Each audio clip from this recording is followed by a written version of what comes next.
हाथवा में लेलन बेटी पानो के बीरा रामा खाला प्रभु जी पानो के बीरा रामा खाला प्रभु जी पानो के बीरा रामा कैसे मैं खैवा धनिया पानो के बीरा रामा मालिन बिटिया या सरवा जोहतन रामा मालिन बिटिया या सरवा जोहतन रामा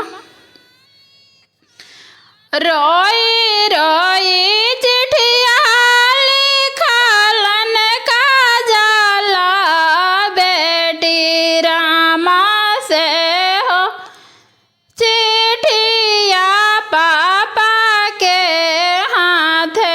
रामा से हो चिट्ठिया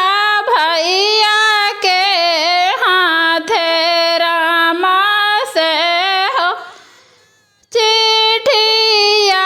भैया के हाथ राम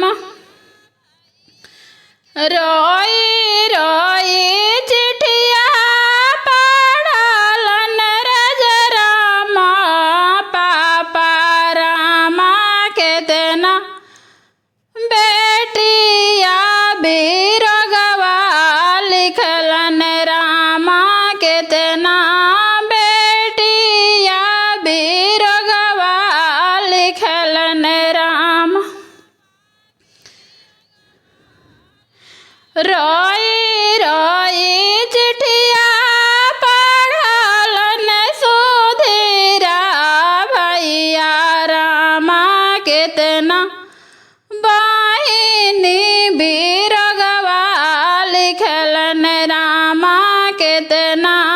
बहिनी बीरगवा लिखलन राम रोई रोई चिट्ठिया पढ़लन सारा भैया रामा केतना बहिनी बीरगवा लिखलन रामा केतना बहिनी बीरगवा लिखलन राम रोई रोई चिट्ठिया पढ़लन मुकेशा भैया रामा केतना बहिनी बीरगवा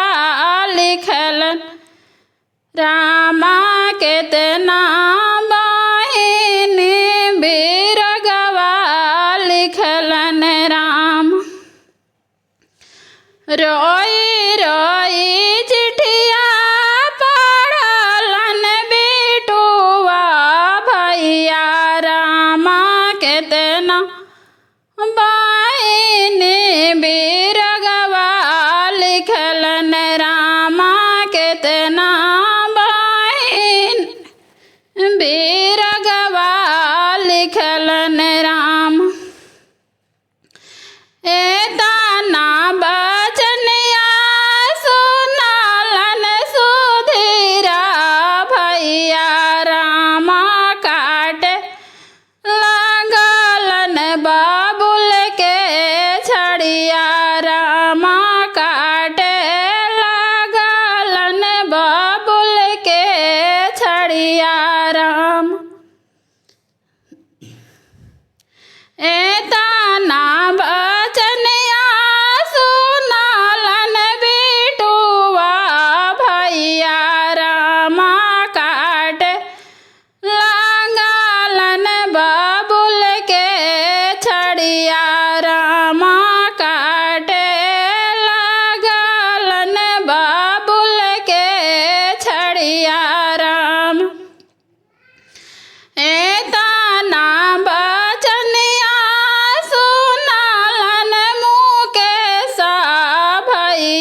छाड़ी बहिनी रोकी लेलन रामा तीसर छाड़ी बहिनी रोकी लेलन राम छोड़ दा भैया हो जीजा तो हरे रामा छोड़ दा भैया हो जीजा तो हरे रामा हाथवा में लेलन बेटी पानो के बीरा रामा खाला प्रभु जी पानो के बीरा रामा